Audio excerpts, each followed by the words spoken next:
इस हवाले से नून लीग की नायब सदर मरियम नवाज ने ट्विटर पर लिखा कि जो बात आइन का हिस्सा है उस पर इलेक्शन कमीशन नजरसानी कैसे कर सकता है। अगर इस मामले पर आईनी तरमीम दरकार है तो कोई और तरीका नहीं है कि ये काम किया जा सके। अदालत से इस्तदा है कि गैर मामूली एहतियात से काम ले और ऐसा कुछ ना करे जिससे ये तासुर मिले कि किसी के ईमा पर आइन का चेहरा मस्क कर दिया गया है। एक और ट्वीट में उन्होंने लिखा कि दीगर तमाम इदारों की तरह इलेक्शन कमीशन आइन के आर्टिकल 226 के ताबे है। इलेक्शन कमीशन ने वाज़े तौर पर कह दिया है कि सेनेट इंतखाबात ओपन बैलेट से नहीं हो सकते क्योंकि उसके लिए आइनी तरमीम दरकार होगी। ये मुनासिब नहीं होगा कि इलेक्शन कमीशन का कंधा इस्तेमाल किया जाए और उसे अवामी तनकीद के सामने खुला छोड़ दिया जाए।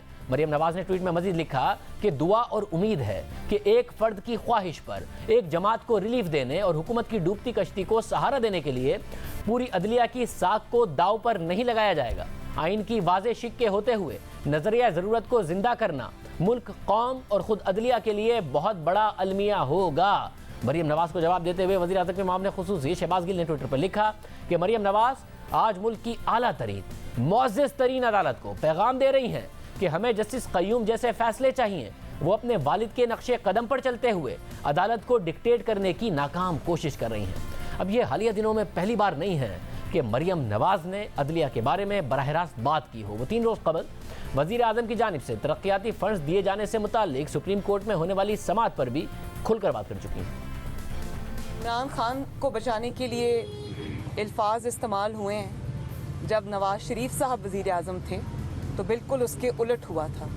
तो ये जो इंसाफ के 2 निज़ाम है ना, इसी के ख़िलाफ़ हम आवाज़ उठा रहे हैं। और जहाँ पर और इंशाअल्लाह ताला ये एक दिन आएगा, चेहरे तो लोग देख रहे हैं, लोग रिमार्क्स के फ़र्क भी देख रहे हैं, लोग चेहरे भी देख रहे हैं, लोग फैसले भी देख रहे हैं। और वो ये देख रहे हैं कि एक नालायक और नाअहल को बचाने के लिए इंसाफ का पूरा निज़ाम, अदलिया की इज़्ज़त, जजों की इज़्ज़त को झोंका जा रहा है। तो ये जजेस के ऊपर भी बात गिरां गुजरती है, कुछ मजबूर भी हो सकते हैं, मैं इसको समझती हूँ, लेकिन अदलिया की क्रेडिबिलिटी के लिए, उनकी इज़्ज़त के लिए ये अच्छी चीज़ नहीं है।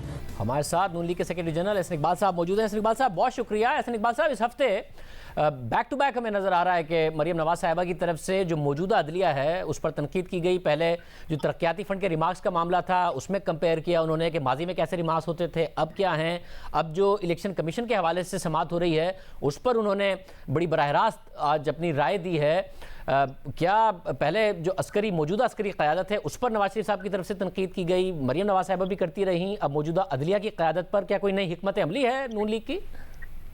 देखिए, हम अदलिया का बेहद एहतराम करते हैं, लेकिन हम महसूस करते हैं कि इस वक्त ये हुकूमत जो कि एक अंदरूनी बगावत का सामना कर रही है और इमरान खान साहब सेनेट के अंदर अपने ज़ाती दोस्तों को, किसी जगह कॉस्मेटिक सर्जन को, किसी जगह अपना हेयर ट्रांसप्लांट करने वाले को, किसी जगह अपनी ATMs को ज़बरदस्ती टिकट दे के जितवाना चाहते हैं और उनके अपने पार्टी के अरकान उन्हें वोट देने के हक में नहीं है। इस इंटरनल रिबेलियन को कुचलने के लिए वो पाकिस्तान के आइन से खेल रहे हैं। वो सेनेट के इलेक्शन का तरीक़ेकार आइन से हट के तब्दील करना चाहते हैं। और आपको मालूम है शाहजेब के कौमी असम्बली में ये खुद आईनी तरमीमी बिल पेश कर चुके हैं, जो इस बात का सबूत है कि इस तरीक़ेकार को बदलने के लिए आइन में तरमीम करना होगी। और फिर इनके अपने वजीर खारजा ने कहा कि चूंकि हमारे पास 2/3 अक्सरियत नहीं थी लिहाजा हमने ऑर्डिनेंस जारी कर दिया।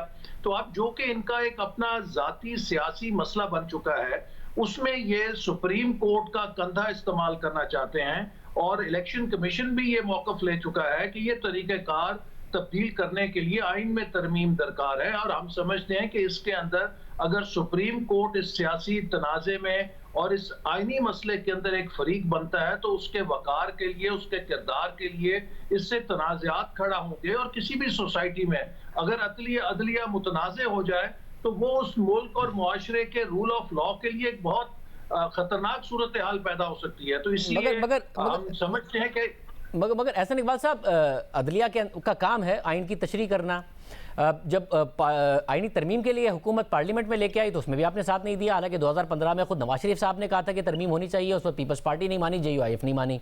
हालांकि आप भी राजी थे, तहरीक इंसाफ भी राजी थी।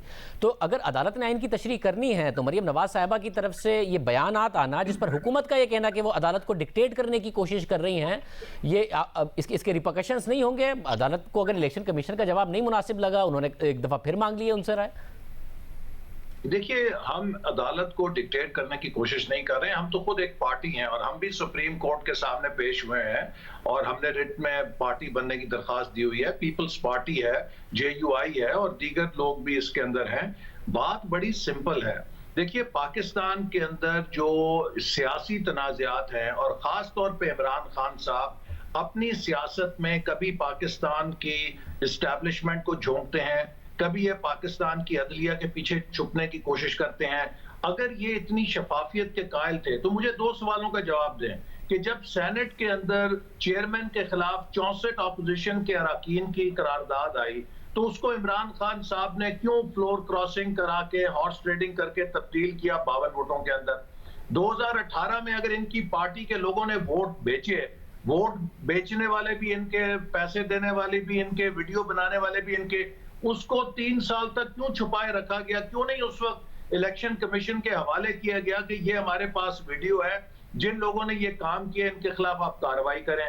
तो असल मसला फिर मैं आपको दोहराऊंगा ये है कि इमरान खान साहब जबरदस्ती ठोंसना चाहते हैं और जो तजवीज इस वक्त जेरे गौर है कि बैलेट के ऊपर नाम लिखा जाए या बैलेट के ऊपर काउंटर फॉइल का नंबर लिखा जाए। अगर सीक्रेट बैलेट की आप ये शेक खत्म कर दें कि आपका वोट खुफिया रहेगा तो फिर पाकिस्तान का जो ताकतवर तबका है, जो पाकिस्तान का जो ताकतवर लीडर है, पाकिस्तान का जो ताकतवर इदारा है, वो हमेशा डिक्टेट कराएगा। कौन है जो अपनी मर्जी के साथ फिर वोट दे सकेगा? फिर जो जिसकी मर्जी होगी ताकतवर की, उसके मुताबिक वो सारे वोट लिया करेगा। इसीलिए दुनिया में सीक्रेट बैलेट का एक फलसफा है कि जहां आप लोगों को मगर ये जो फलसफा है, देखिए, अगर 2-4 सेनेटर्स जो हैं वो वोट खरीदते हैं तो आप पूरे ऐवान को मोरद इल्जाम नहीं ठहरा सकते। अगर सड़क के ऊपर 2 गाड़ियों का एक्सीडेंट होता है तो जो गाड़ियां स्पीड के अंदर चलती हैं उन सब की आप ड्राइविंग बंद कर देंगे? ये तो नहीं हो सकता। वैसे यानी फिर तो आप बुनियादी तौर पर ही सीक्रेट बैलेट ही रखना चाहते हैं। जो चार्टर ऑफ डेमोक्रेसी में बात हुई कि और फिर 2015 में जो नवाज शरीफ साहब ने किया, आप कह रहे हैं कि बाद में भी, ऐसा नहीं कि अभी बाद में भी आप इस मामले को नहीं बदलना चाहते, आप इसको सीक्रेट बैलेट ही रखना चाहते हैं।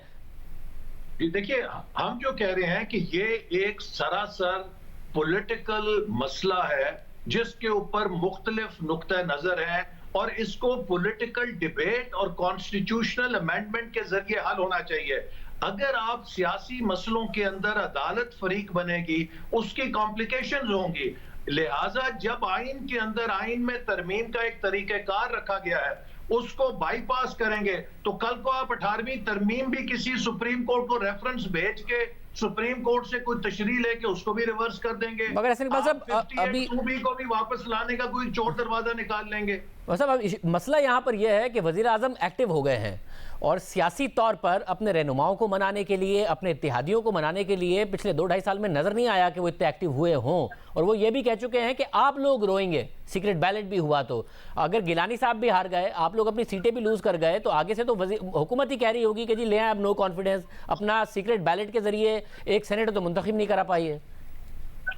देखिए शाहजेब, बात यह है कि आप पिछले 4 दिनों से तमाशा देख रहे हैं कि जो लीडर और जो पार्टी सेनेट में टिकटें ढंग से नहीं दे सकता, सलीके से नहीं दे सकता, वो पाकिस्तान के कॉम्प्लेक्स मसलों को कैसे हल कर सकता है? वजीर आजम अच्छे एक्टिव हुए हैं। अगर यही उनकी एक्टिविटी मुल्क को चलाने की तरफ होती, कोई महंगाई कम होती, कोई मुल्क की मईशत की ग्रोथ रेट चढ़ती, तो हम कोई मानते कि वो एक्टिव हुए हैं। वो सिर्फ एक्टिव हुए हैं फ्रेंड्स ऑफ इमरान खान को अपनी पार्टी पे ठोंसने के लिए, जिसके खिलाफ उनकी पार्टी के अंदर शदीद रद्द अमल है। अच्छा, तो आप यूसुफ गिलानी साहब को इलेक्ट कराने के लिए कॉन्फिडेंट हैं? क्योंकि अब ऑपोजिशन ने तो ऑलमोस्ट ये नैरेटिव बना दिया है कि अगर वो जीत गए तो ये वैसे ही नो कॉन्फिडेंस हो जाएगा, मगर अगर वो जीत गए तो पीपल्स पार्टी जरूर पुश करेगी आपको कि जी अब नो कॉन्फिडेंस की तरफ बढ़ते हैं। देखिए, जो नो कॉन्फिडेंस है वो, जैसे मैं पहले भी कह चुका हूं, कि उस सूरत के हद तक तो कारगर है कि इस हुकूमत को या प्राइम मिनिस्टर को निकाल के कोई नया वजीर आजम आए और 3 महीने के अंदर वो नए इलेक्शन का ऐलान करे, नए इलेक्शन कराए। चूंकि हमारी पार्टी के नजदीक इस असेंबली के अंदर ऐसे नंबर्स नहीं है कि आप एक स्टेबल गवर्नमेंट बना सकें।